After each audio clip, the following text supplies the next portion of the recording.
When Naaman told the king what the girl had said, the king replied, "Go ahead. I will give you a letter to take to the king of Israel." Naaman left and took along 750 pounds of silver, 150 pounds of gold, and 10 new outfits. He also carried the letter to the king of Israel. It said, "I am sending my servant Naaman to you. Would you cure him of his leprosy?" When the king of Israel read the letter, he tore his clothes and in fear and shouted, "That Syrian king believes I can cure this man of leprosy. Does he think I'm God with power over life and death? He must be trying to pick a fight with me." As soon as Elisha the prophet heard what had happened, he sent the Israelite king, this message: "Why are you so afraid? Send the man to me so that he will know there is a prophet in Israel." Naaman stopped at the door of Elisha's house, and Elisha sent someone outside to say to him, "Go wash 7 times in the Jordan River, then you'll be completely cured." But Naaman stormed off, grumbling, "Why wouldn't he come out and talk to me? I thought for sure he would stand in front of me and pray to the Lord his God, then wave his hand over my skin and cure me. The rivers in Damascus are just as good as any river in Israel. I could have washed in them and been cured." His servants went over to him and said, "Sir, if the prophet had told you to do something difficult, you would have done it. So why don't you do what he said? Go wash and be cured." Naaman walked down to the Jordan. He waded out into the water and stooped down in it 7 times, just as Elisha had told him. Right away he was cured, and his skin became as smooth as a child's. And reading from the Gospel of Mark. A man with leprosy came to Jesus and knelt down. He begged, "You have the power to make me well, if only you wanted to." Jesus felt sorry for the man, so Jesus poked him in the eye. Okay, obviously that's not what the passage says. Jesus felt sorry for the man, so he touched him and said, "I want to. Now you are well." At once the man's leprosy disappeared and he was well. After Jesus strictly warned the man, he sent him on his way. He said, "Don't tell anyone about this. Just go and show the priest that you are well. Then take a gift to the temple as Moses commanded, and everyone will know that you have been healed." The man talked about it so much and told so many people that Jesus could no longer go openly into a town. He had to stay away from the towns, but people still came to him from everywhere. You could hear the gasp that went up from the crowd who were listening to this story for the first time. They could not hide their shock, their dismay, even their abhorrence at the fact Jesus touched the leper. People would have been more surprised than you were when I told you that Jesus poked him in the eye. Shock and dismay would have filled them. Jesus encounters a man who is a leper. And that means, according to the religious, moral, and community laws of the time, the man is permanently unclean, permanently unholy, permanently out of fellowship with God.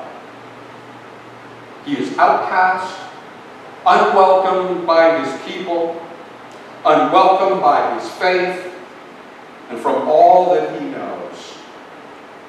He cannot enter the temple to offer sacrifice for his sins. He cannot sit in the synagogue to receive teaching in the Word. He cannot even associate with his own family, friends, or community. He is outcast, unwelcome, and unholy. and Jesus touches him. Now, I understand why there were laws in biblical times that pushed lepers to the margins of society, that declared them to be unclean. Leprosy was one of those fearful, unknown diseases. People didn't understand how it was passed. They didn't understand how you got it. They didn't understand what happened after you were made a leper. It was something that was fearful, something that caused people to act irrationally, to act in a panic whenever leprosy would show itself. It was very similar to the rise of HIV/AIDS in the 1980s, when people began to get panicky about whether they could even touch someone who had AIDS, whether they might catch it from a toilet seat, whether they would have to wear masks over their faces to protect themselves from those who had AIDS. Leprosy was a fearful disease, a slow corruption of a person's body, a bacterial infection that no one in Jesus' time understood. But everyone feared it. It was believed to be highly contagious, and therefore, once you got it, you were shunned. You were sent out of the community. Even if you showed any signs of it, you had to go under the examination of the priests, and they would lock you away for an extended period of time to see if it got worse. Even if it was something as simple as psoriasis, people might think it was leprosy, and you might find yourself on the outside of the community. You would be shoved out, separated from the ones that you love, dependent upon the generosity of others. And usually it was family members who would come to where the leper colony was, to where the lepers would be staying, and they were usually staying in caves, in the outskirts of whatever town or village might be around, and the family would come along and place a basket of food on the ground and then walk away, unable to embrace them, unable to touch them, only able to talk to them from a distance out of fear that they too might catch this disease. When we look back on it, it seems cruel and harsh and unforgiving. But weren't we the same way when we talked about HIV/AIDS in the 1980s? We were cruel and harsh and unforgiving to those who might have it. And Jesus touches the man, touches the leper. Against all religious, social, and cultural conventions, Jesus reaches out and touches a man who is considered unclean, contaminated, untouchable. In that one simple act of reaching out his hand, Jesus himself, according to the law, becomes unclean.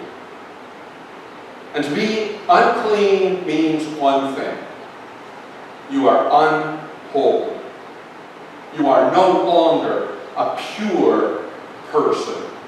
No longer able to be in the presence of God, for God is purity. God is holiness. God is all that is clean and good and righteous. And if you are a leper or you have touched a leper, you no longer have that quality about you.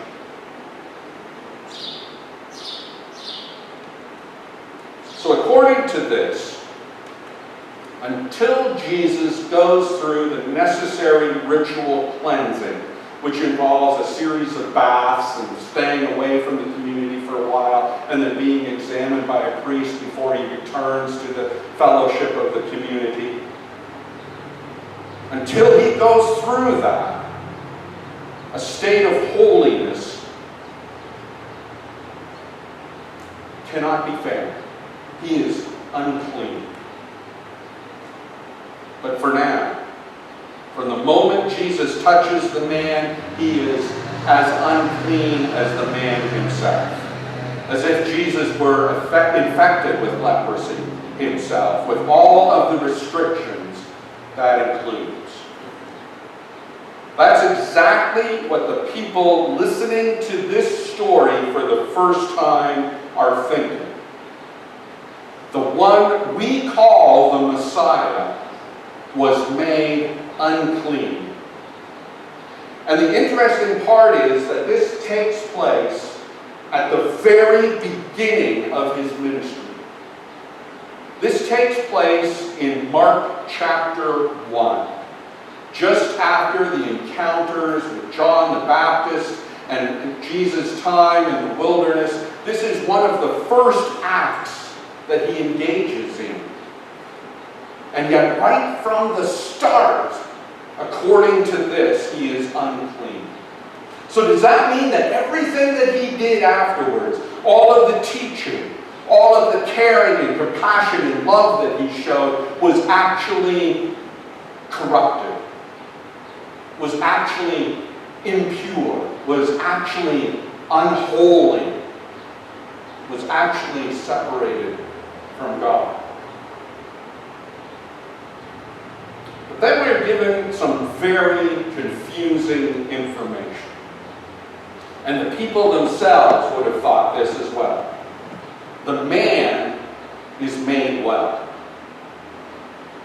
Through his encounter with Jesus, he is restored to wholeness. That doesn't make any sense. If Jesus were unholy, if he were unclean, separated from God, unwelcome, then how is it that the man was made clean? How is Jesus able to send the man off to show himself to the priest, who is the only one who could legally declare the unclean man to be clean? How is it Jesus could then carry on his ministry, encountering people, ministering to them, caring for them, when there was no mention of his ever taking any steps to make himself ritually clean again?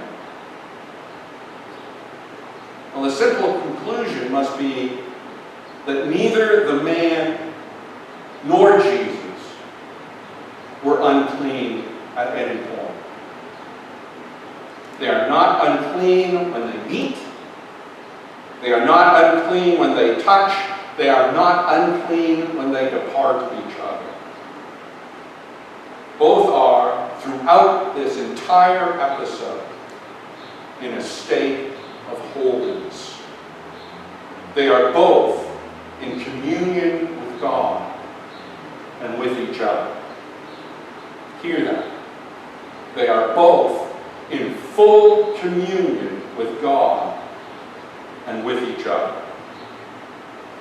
How is that possible when the religious law is so clear about such things? The man is never unclean. His disease is not able to corrupt him, to deem him unclean, unworthy. It is his community that does that. His disease does not separate him from his faith, or separate him from his God, or from his culture. It is his community that does that. When the man seeks out Jesus, when he has the faith, the boldness to ask to be made well again, he shows his faith in God's restoring love, in Christ's life-giving compassion. And it is then the man is holy. The man is whole without Jesus ever having touched him. And so if the man is holy, if he is never unclean, then Jesus is not made unclean when he touches him. Jesus is able to confidently reach out with compassion, recognizing the man's profound faith and affirming it through his touch and his words of care. The healing has already taken place, even before Jesus does anything. The man himself through his faith, has transformed his uncleanliness to cleanliness, transformed the unholy to wholeness. Jesus' action simply confirms what has already taken place. That is what makes the place of contemporary lepers within the church such a weighty challenge for us. We are not being asked to welcome the unclean.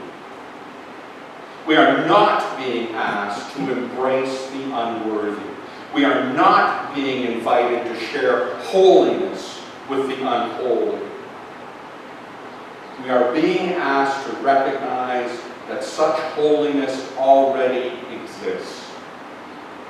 That even the ones the world might consider unclean are still holy people. But in the church today, are Christians really all that different from the people of Jesus' time?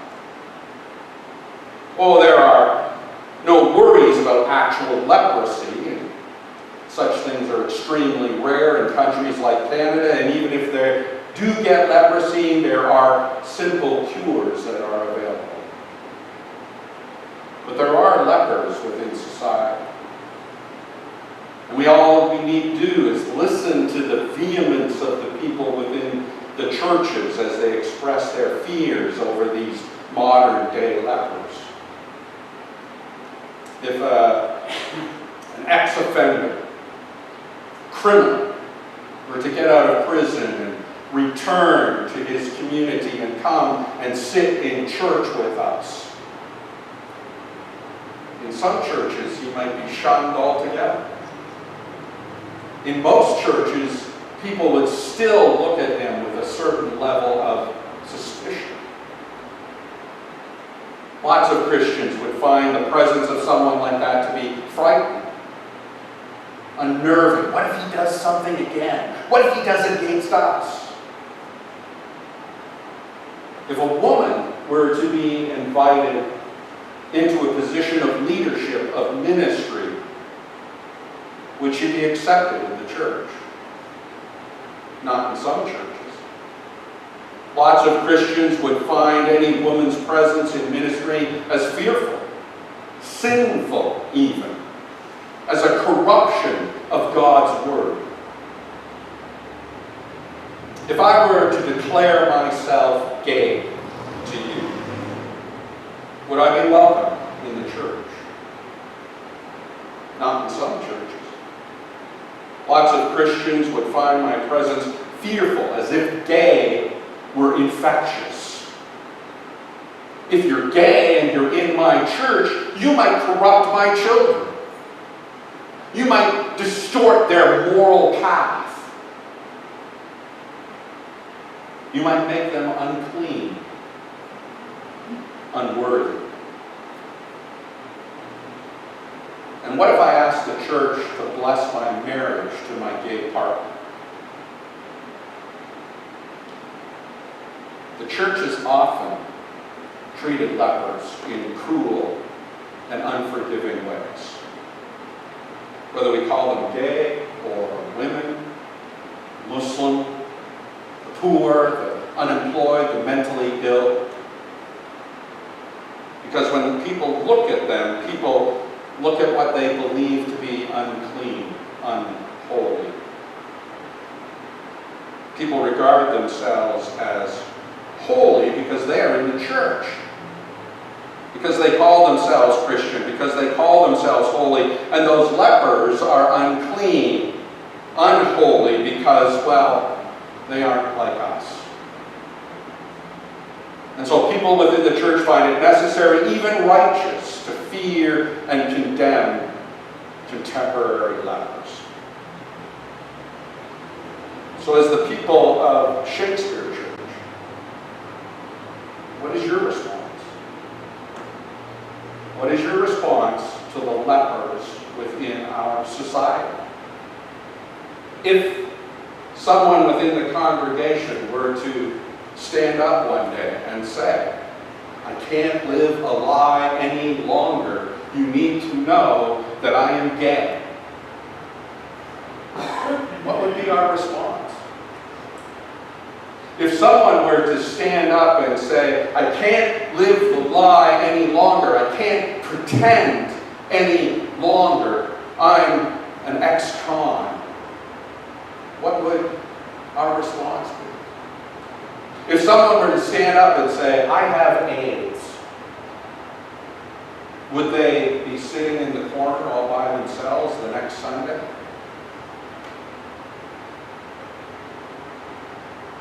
As a congregation,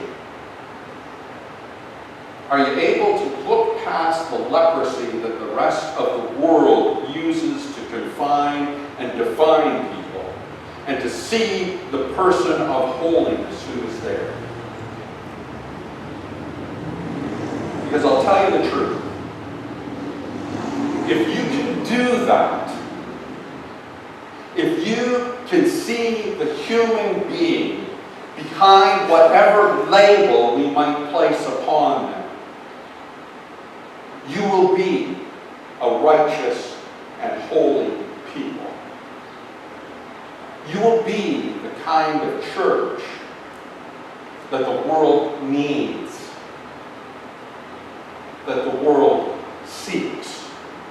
Not a church that defines and confines, that condemns and calls unclean, but a church that embraces, a church that welcomes, regardless of the person's sin, if indeed it is sin at all. There was a woman in the congregation I ministered to in Toronto. She was an elder within the congregation. She was well liked. She came into my office one day to tell me that she was pregnant. The only problem was she was single. And in fact, she had gotten pregnant on a trip overseas. Relationship she had with someone that was fairly brief, but very intense. And now she found herself pregnant. She came in to me to say, I'm going to resign as an elder because I've brought shame upon myself and upon the congregation. In one of my few moments of wisdom, I said to her, I want you to come to the next session meeting, and I want you to stand up in the meeting and tell them that you are resigning as an elder. So she kind of went, oh, okay. She was worried about the confrontation that might take place, but I had a sense. And when she stood up in the session meeting to confess that she was pregnant out of wedlock, and that she was resigning her seat, the elders stood as one and told her, you are a child of God. We love and care for you, and none of us stands here blameless. Continue your ministry of grace. Continue to be the loving presence of Christ that you have always been. And she stayed as an elder. Not because she had decided that she would, in defiance against everything, but because the session recognized in her a holiness that she didn't even realize she had herself. My daughter was telling me about an episode that she had yesterday. She was down in the park with her children, and they were having a picnic down by the river. And when they were there, this group of teenagers showed up, and they were loud and rambunctious and really, quite frankly, annoying.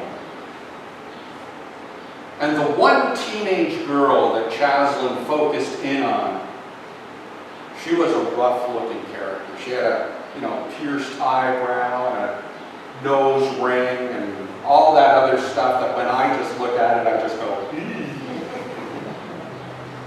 But not only that, she was wearing those really cut-off jeans that are cut off right up here where the pockets are hanging out and half her rear end is exposed. And Chaslin found herself going, oh, please God, don't let my daughter turn out like that. Well, the kids came down, the teenagers came down, and while they all took a seat in the grass and were chatting and having fun back and forth together, this girl got up and walked over to the picnic table that was beside where Chaslin was seated with my grandchildren and began to clean up the garbage that somebody else had left there and threw it away. And then she went into the field where the wildflowers were and she picked a bouquet and brought it to my grandchildren. And my daughter found herself thinking, some of what my dad preaches is right. But how do we, as the church, show love and care for those that the rest of society rejects and considers unclean? How do we show the love of Christ to those who aren't even sure they are loved themselves? Do we embrace the person with AIDS? Do we embrace the bum who stinks?